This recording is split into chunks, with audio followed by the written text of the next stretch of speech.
What is the metaverse? Facebook recently came out and was talking about the metaverse, but it already exists.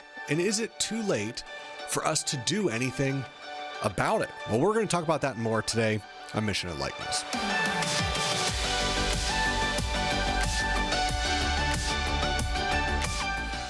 Welcome back to Mission and Likeness. My name is Scott. I am so thankful that you are joining us here today. The last few days here in central Pennsylvania have been absolutely beautiful. And so my wife and my kids and I have been just trying to maximize now that we've even lost an hour of daylight with daylight savings time. You know, we immediately go into the conversations. Why do we still observe daylight savings time?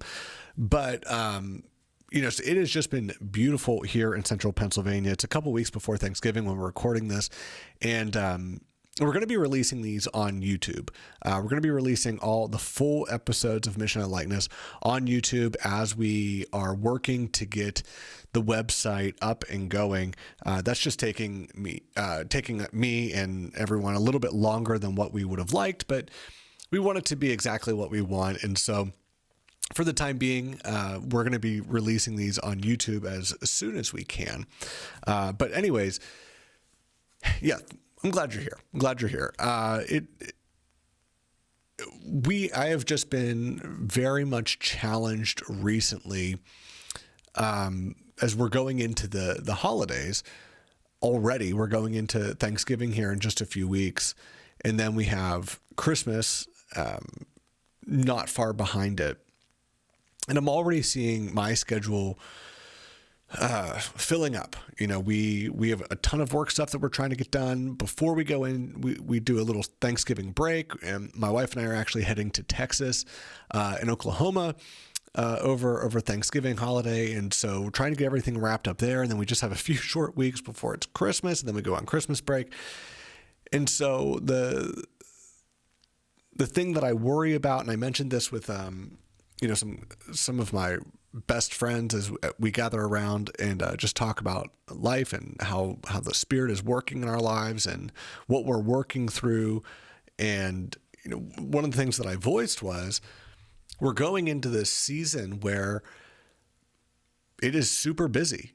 And while that can be a good thing, it's also a bad thing if I'm not focused on Jesus. If what I am focusing on becomes my priority and it becomes what I am living for, then I've replaced Jesus as the main focal point of my life, as what I'm giving praise and honor and attention and worship to, and I've replaced it with something else.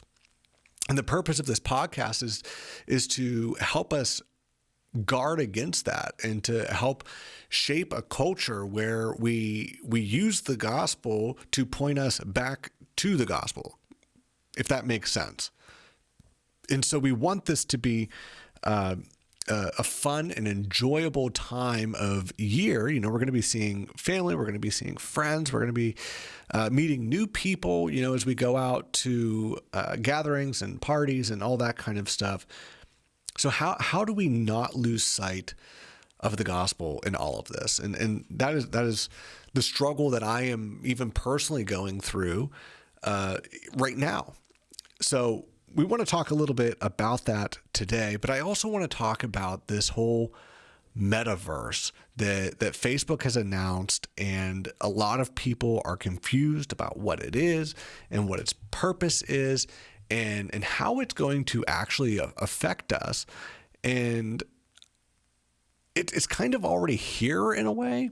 We're already seeing bits of it. It's just not fully implemented. It's just not fully realized yet. And I think it's going to have a really big effect on the church. But I think we can become so focused on what it is and trying to define it instead of looking at what it's doing to us, and not even what it's doing, but what it's revealing about us. I mentioned in the last episode that COVID kind of did the same thing. COVID didn't really bring about anything new as far as feelings. It brought about new processes for how we manage things, but it really just revealed what was already inside, and it accelerated some of those feelings in us. And I think Metaverse is going to do essentially the same thing. And it's going to do it very, very fast.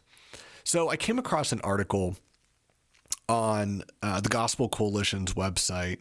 And regardless of how you feel about the Gospel Coalition, and I'm going to not give my opinion, I find this, the title of this article really interesting. And so the title that came out just the other day is titled "Self-Worship is the World's Fastest Growing Religion."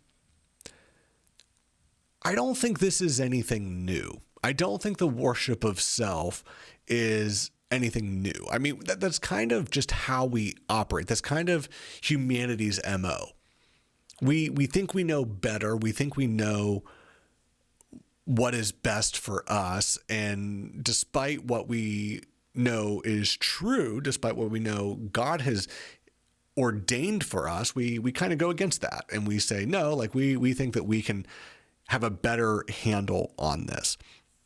And so some of the things they talk about in here is that 86% of people believe that 86% of people believe that to enjoy yourself, you must pursue the thing you desire most.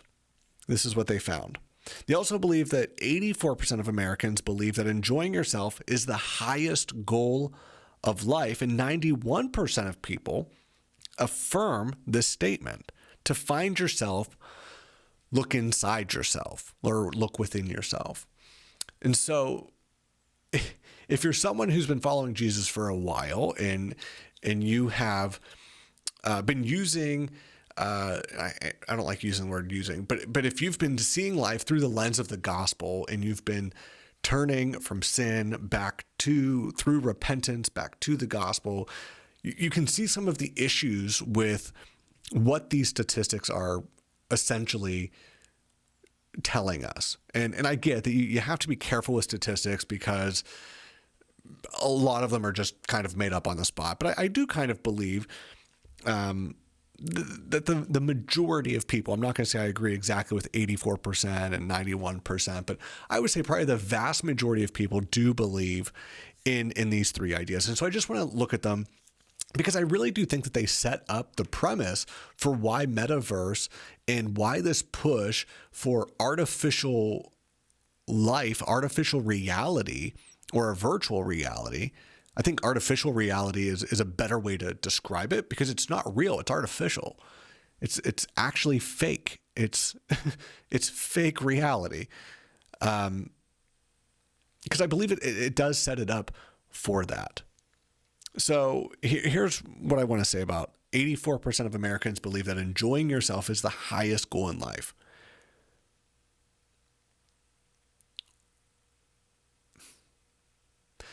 Okay, so enjoying yourself is the highest goal of life. Why is that a problem? How can that lead you away from the gospel?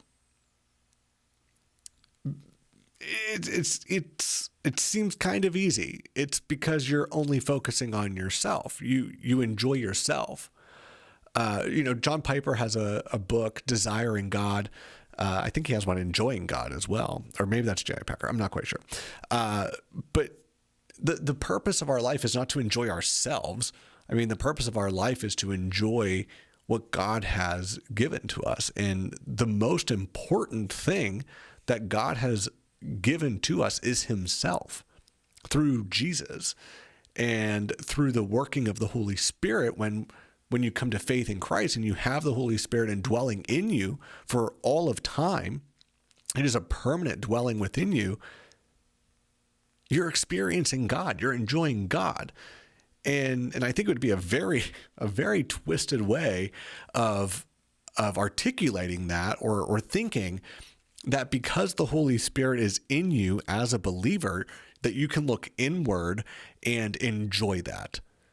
Because God just isn't solely in you. He's in other people. He's everywhere. He is in all things because he has created all things. So enjoying yourself shouldn't be the highest goal in life. It should be enjoying God. And that goes to the next thing, that in order to enjoy life, that you have to pursue the things you desire most. Well, how does that lead you away from the gospel? Again, just because we desire something, a lot of times we desire to sin. And so if we pursue those desires, if we pursue material things, or we pursue money, or we desire sexual preferences or sexual desires, though those things can be good, they can all, if Jesus isn't the center of it, then they aren't good. They're actually sin. And so in pursuing Jesus, that is what we should desire most. But we know that because we live in a broken world, we aren't always desiring Jesus. And when we're not desiring Jesus, we're in sin. And so that kind of creates another issue. And now this is one that, this last one, that 91% of people affirm this statement: to find yourself, you need to look within yourself. So what is the problem with this? What is the problem with looking within yourself to find yourself? What is it that we want to find out about ourselves? You know, in a lot of these movies, you know, you see the main character, they're the protagonist. They're the ones that, you know, they have a problem. They have a pursuit. Actually, it starts out with a pursuit. They want to achieve something, and then they run into a problem, and there's conflict. And throughout the story, at some point in the story, they need to discover themselves. They need to figure out, who are they? Are they going to be the person that is going to pursue the solution that they know to be true, or are they going to go a different direction and not pursue the solution? Are they going to essentially fold? And for a lot of these examples, in pretty much every movie, they look deep within inside themselves, and they have a revelation that they've been, you know, this person the whole time, or, you know, something about them has changed, and now they understand the meaning of what they need to do. And the issue with that is, again, it's like belaboring the point. If Christ isn't what you are looking at, if you look inside yourself as a sinful person, you're going to get sin. Like, it's kind of like, yeah, like that's kind of an obvious thing, I think, but it's not for everyone.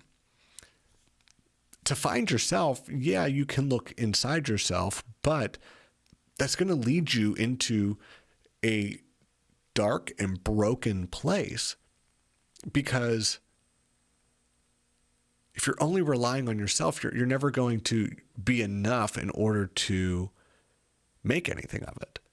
You have to see yourself through the lens of the gospel. And who are we through the lens of the gospel? We are God's people. We are God's chosen people, whom he has saved in order to bring glory to himself as he is building his church. And this is a physical church. This isn't a digital church. This is an actual physical church with real human people.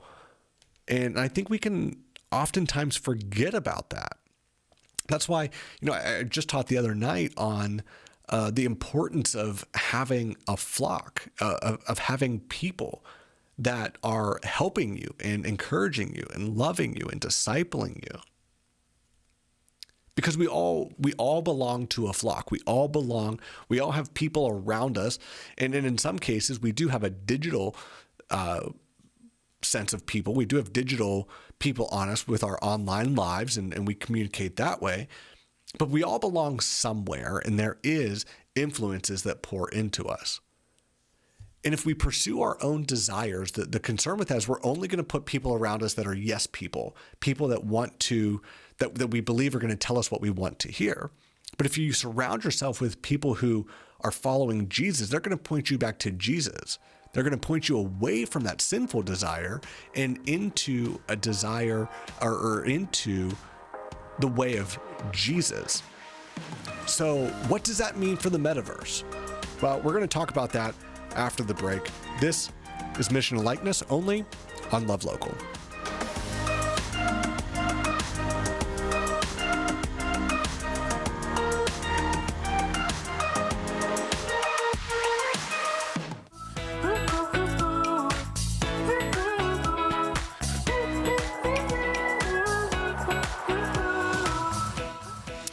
All right, so what is the metaverse? It is a combination of multiple elements of technology, including virtual reality, augmented reality, and video, where users live within a digital universe.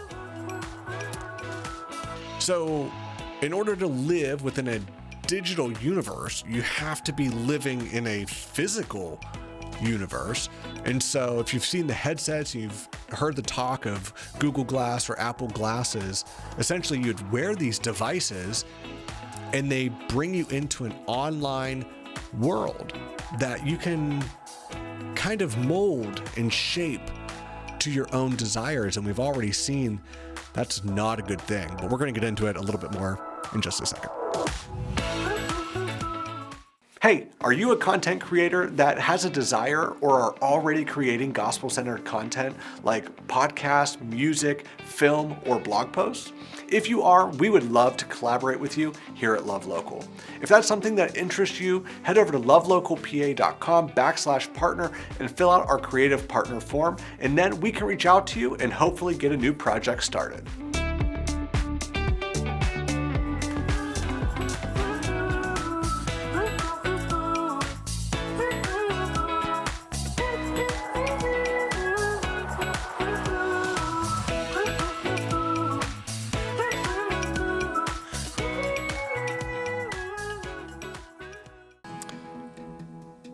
All right, welcome back.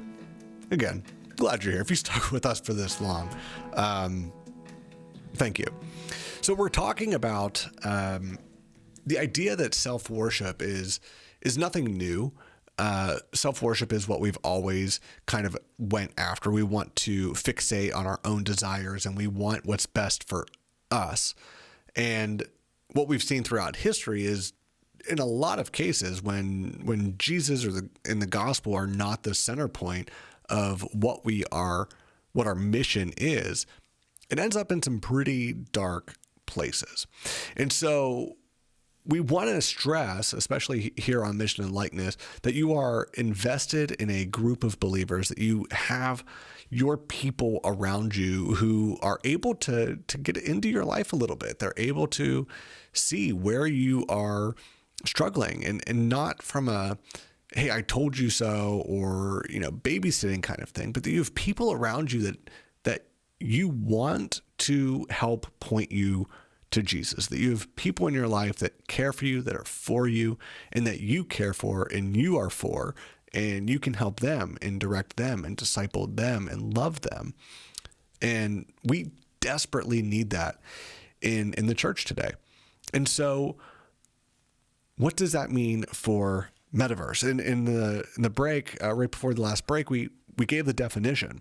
Now, this is from a USA Today article, and it says, what is metaverse? It's a combination of multiple elements of technology, including virtual reality, augmented reality, and video, where users live within a digital universe.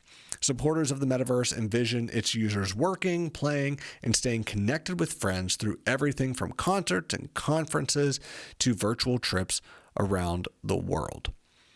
So essentially, you can sit, and I don't know if anyone's ever seen WALL-E, where this robot comes back to Earth after something crazy happened. I don't know exactly the plot, but I just remember that WALL-E goes back up to the mothership or wherever it is, and all of the humans that escaped Earth are sitting on these like beach chairs, and they just like wear these goggles, or they have the screen in front of them. I'm not 100% sure, but essentially the point is that's where we're going, like where everything that's in front of us is going to be a screen.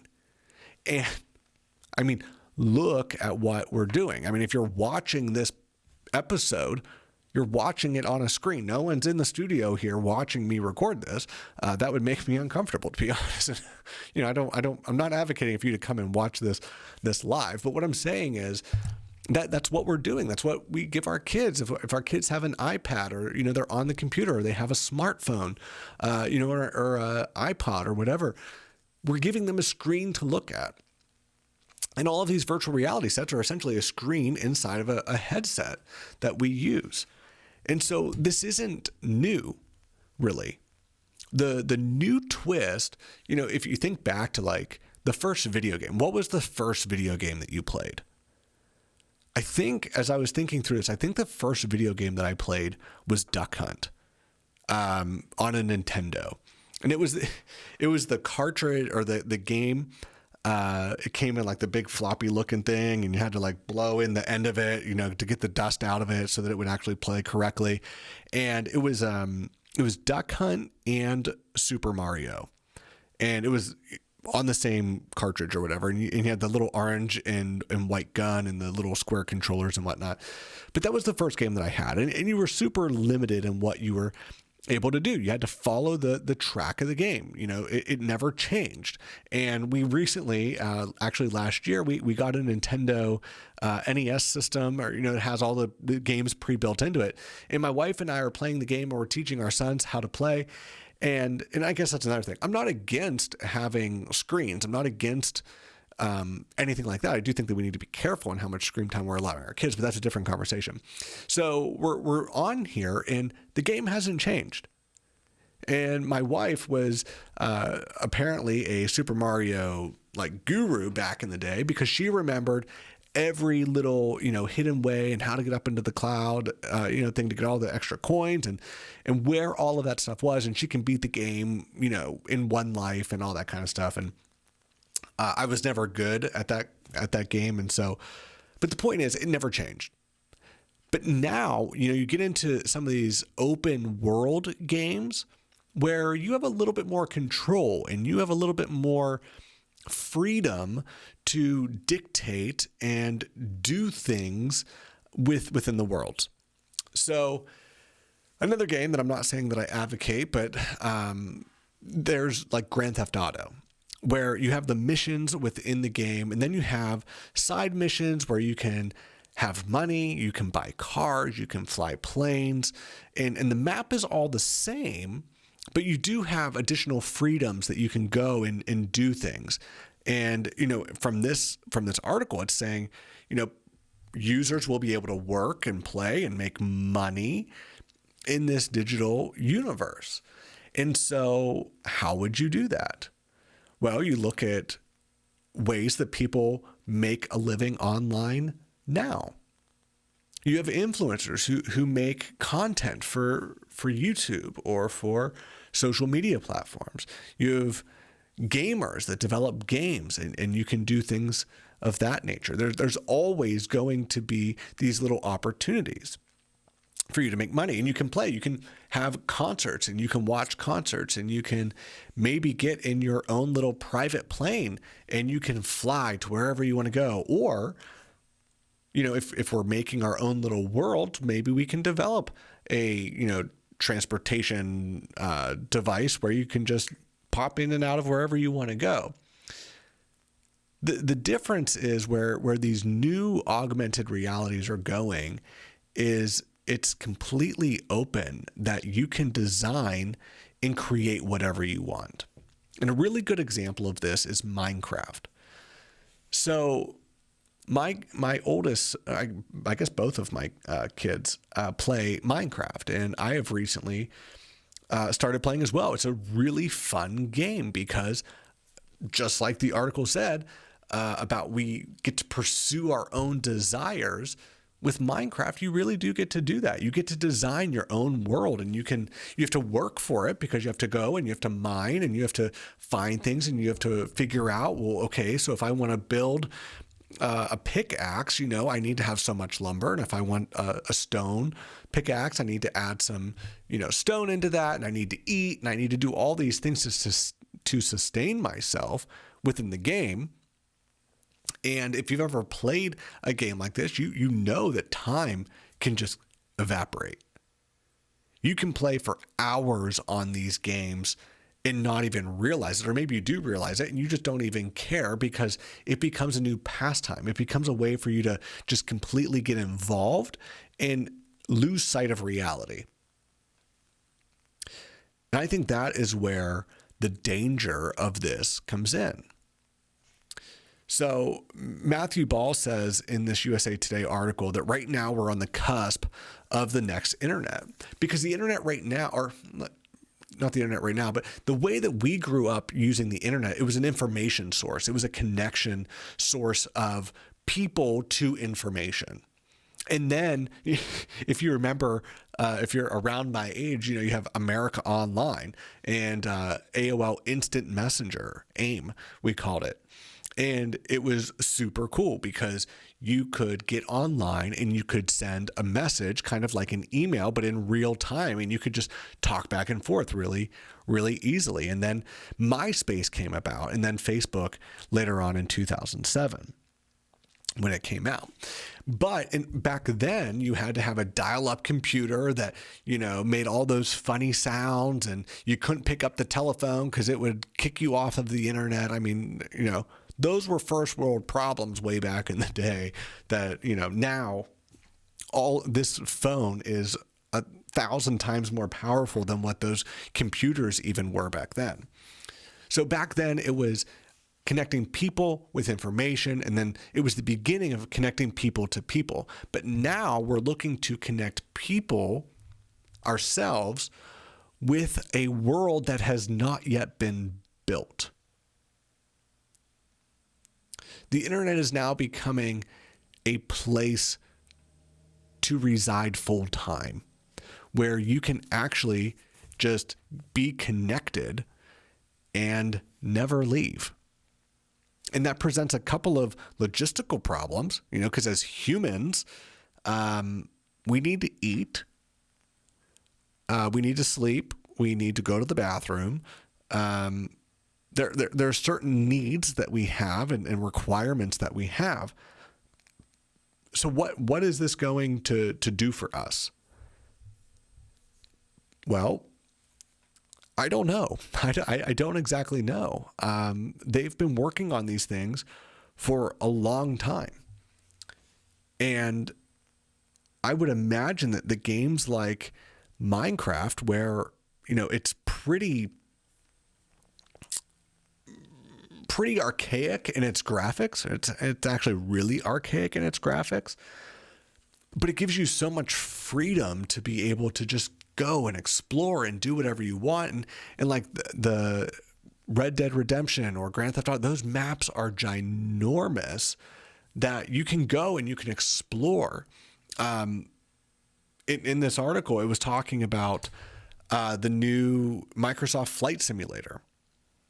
Listen to some of these statistics.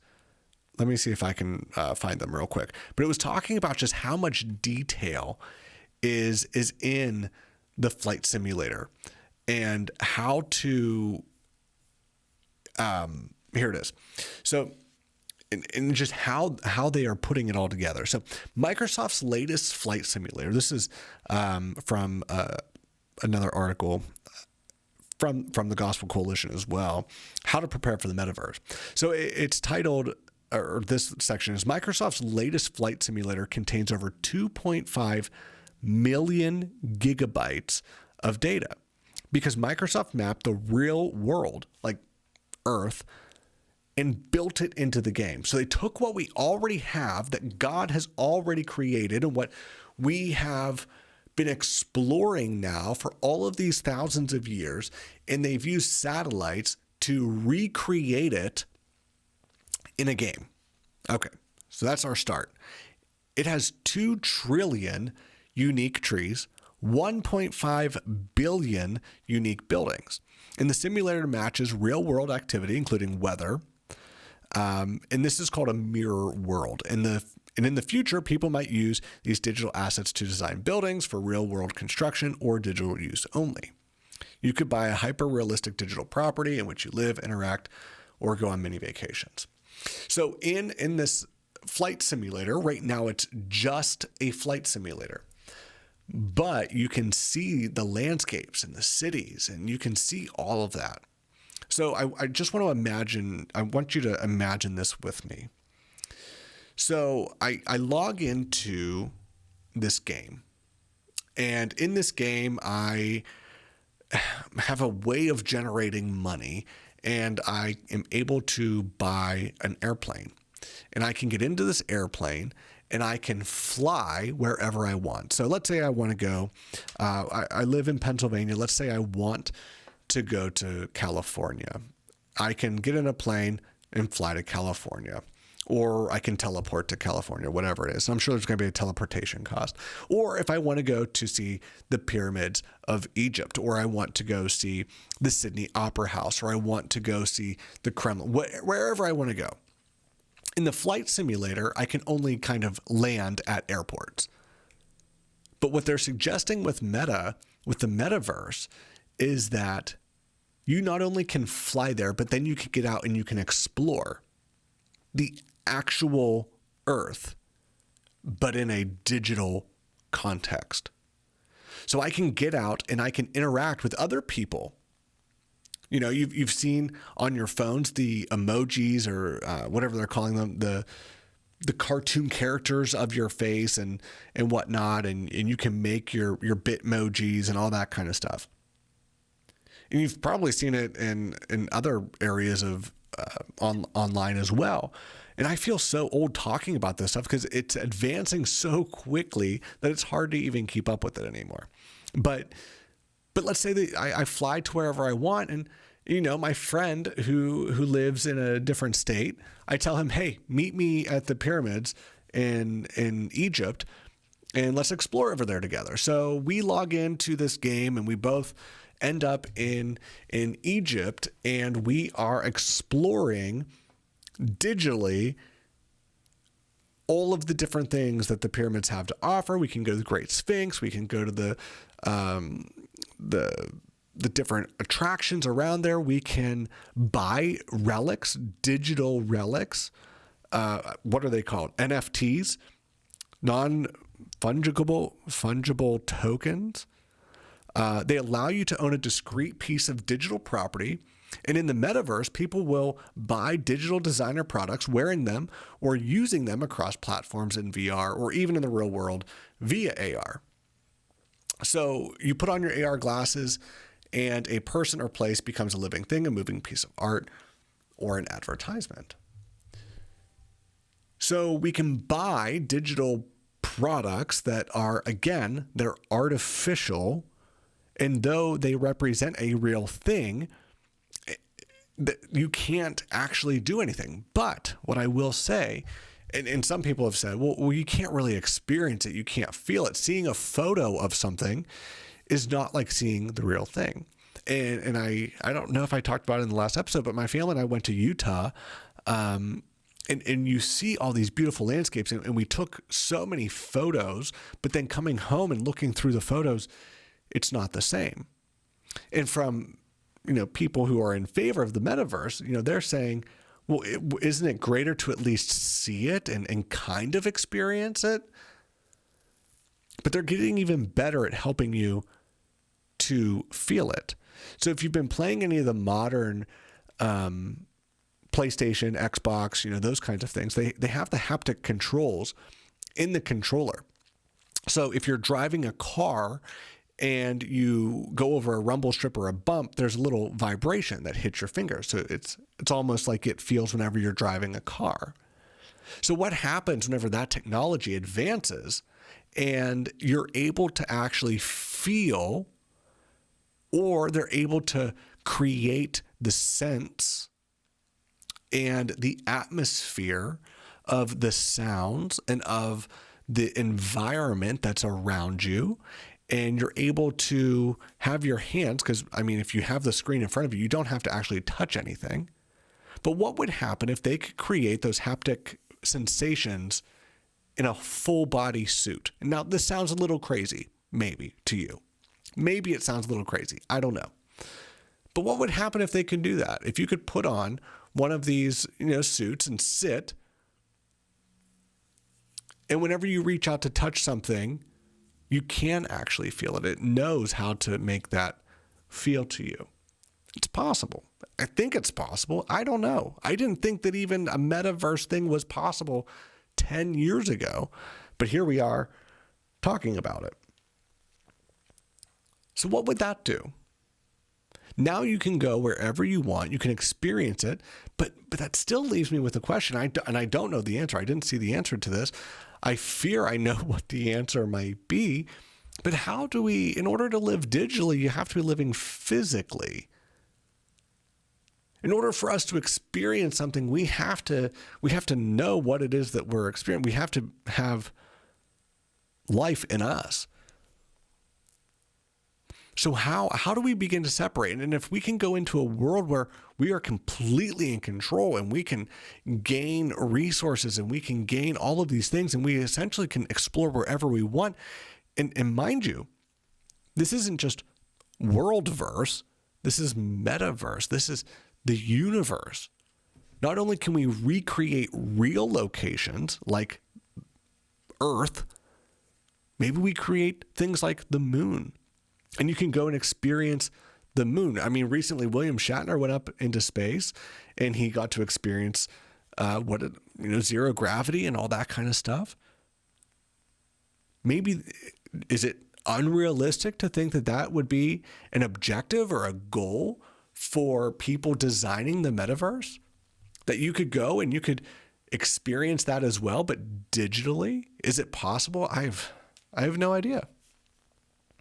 What about Mars? Elon Musk wants to physically take people to Mars. He thinks that it's sustainable there, or it could be made sustainable. But that wouldn't have to even be the case. We wouldn't have to worry about it if we just sat in a chair or we're laying down and we could explore everything in the metaverse. It's a fascinating thing to think about. But not even real locations. What if we start making up our own? That's the freedom that we have. Just like in Minecraft, you can make your own world. You can do all of these things on your own. But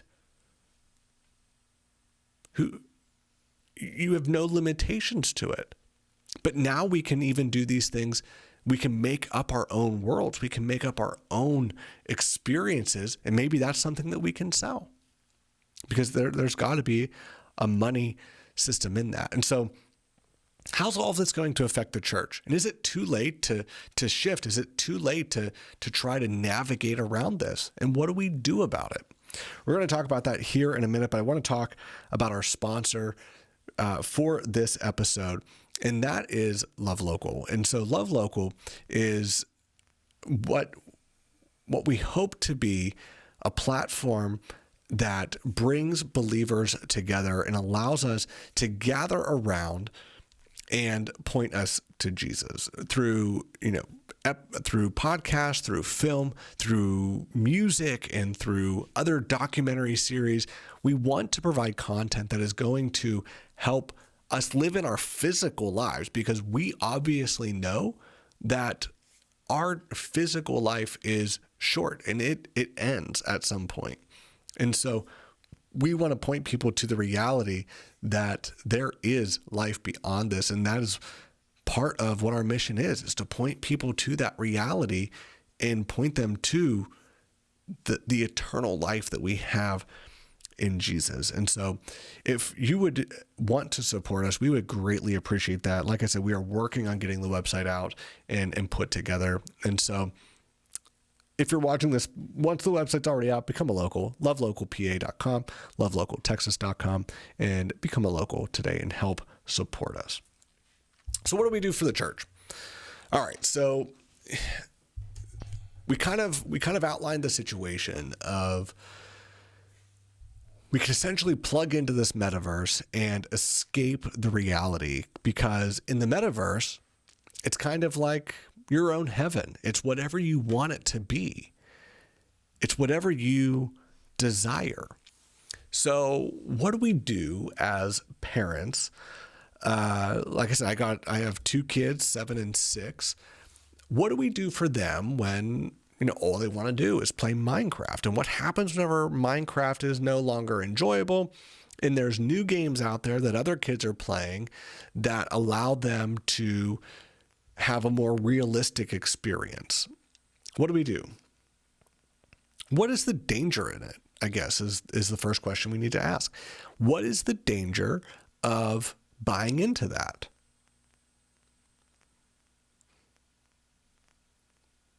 Is it guaranteed that there is a danger? I think yes. I think there is a guarantee of danger if you only surround yourself with the ability to create things that you want, it's going to be really hard to keep your focus on Jesus. It's going to be really hard. Now we know that the Spirit will, for the believer, keep them in the faith. We do believe that. But what happens if a believer falls into this realm? And I think, honestly, it's going to become an addiction. It's going to become, for some people, it's going to be inescapable because there is so much turmoil and hurt and pain in this world that we're just going to want to escape. And if we can escape it by going to the metaverse, we're going to do that. But the problem is it's, again, artificial. It's fake. It doesn't actually solve any of the problems other than create a ginormous distraction for us.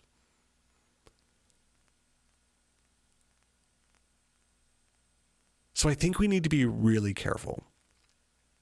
And again, I am not completely against anything that deals with screens or gaming or anything like that. I think that they are good to a certain degree, but I think if we allow ourselves to get completely wrapped up and drawn in, again, if we don't have a flock of people who are out there who are going to care for us and check in on us and desire for us to follow Jesus, we're going to replace Jesus. If it becomes all about our personal comforts and desires, because we don't want to deal with this world anymore. The Kyle Rittenhouse case is going on at the time of this recording. And despite where you fall on that, so many people that I see on social media are just saying, I can't take this world anymore. So what are people going to do that have the power to create a different world? We never before thought that we could create a different world, but we can now. The metaverse. Should the church go to the metaverse? Is the church even going to be welcomed in the metaverse? What happens to the church if we're promised, oh yeah, you can come to the metaverse, but who controls the metaverse? Maybe that's the bigger problem. Now we know that God controls all things. He has put his plan in place and it is happening. And nothing is going to alter what God's plan is. But I think the metaverse creates a very interesting situation. In the physical world, people do control different things, and God has appointed rulers and authorities and all those kinds of things to take place. But in the metaverse, it's kind of already set up for us. There's a new God in the metaverse, and that is the developers. Because they're the ones creating things.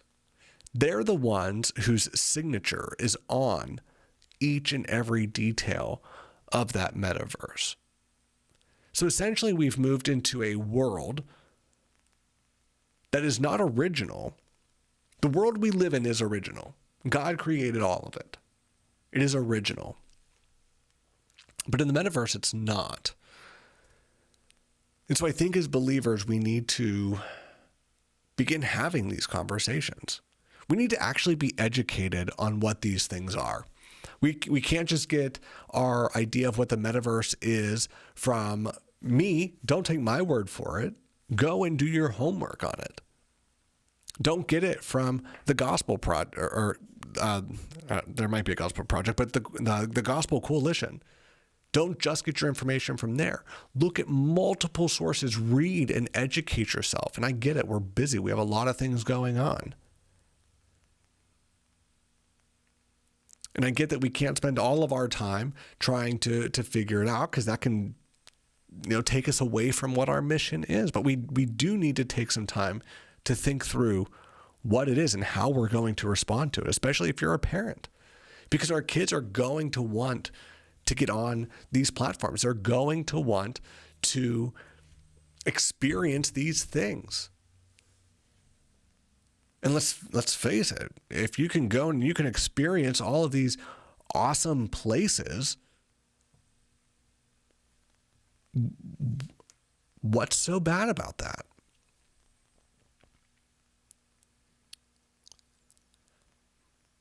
And is it a way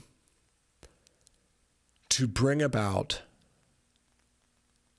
change like we've never seen before? And I think it is. I think one of the things that is appealing about creating a world that is completely fake and artificial is that we can take all the bad stuff out of it, or at least what we perceive to be bad. I guess it depends on, who's creating it, which means they are going to put in what they think is good or bad. And we've seen, over the last, 30 to 50 years, a significant change into what people, believe is good or bad. And we've especially seen over the last 24 months, a huge shift in how people think. We've had people completely flip-flop on, what they think should be allowed and not allowed and all that kind of stuff. People are very adaptive. Humans are very adaptable. We can easily change our minds on things. It's very easy in these games to say, oh, I'm going to play for 10, 15 minutes, and then we just get so consumed by it. People call off work because they want to play video games. Kids don't go to school because they want to play video games. Kids drop out of school because they want to play video games. People get fired from work because they want to play video games. It's wild. But it allows us to escape reality. And I think reality can be a really scary place when you don't really understand who controls it. And if you're a professing believer, you should have peace and comfort knowing that God is holding it all together, that there is redemption coming. For people who don't think that there's redemption coming, they need to go find a new place so that they can be tricked, or they can be deceived into the world just being lovely and wonderful until they die. But the reality is, what God has for us is so much greater. We're looking forward to our conversation in the next episode with a very good friend of mine, Brian Curdy. That'll be on the next episode of Mission and Likeness. Thank you so much for watching. Again, become a local.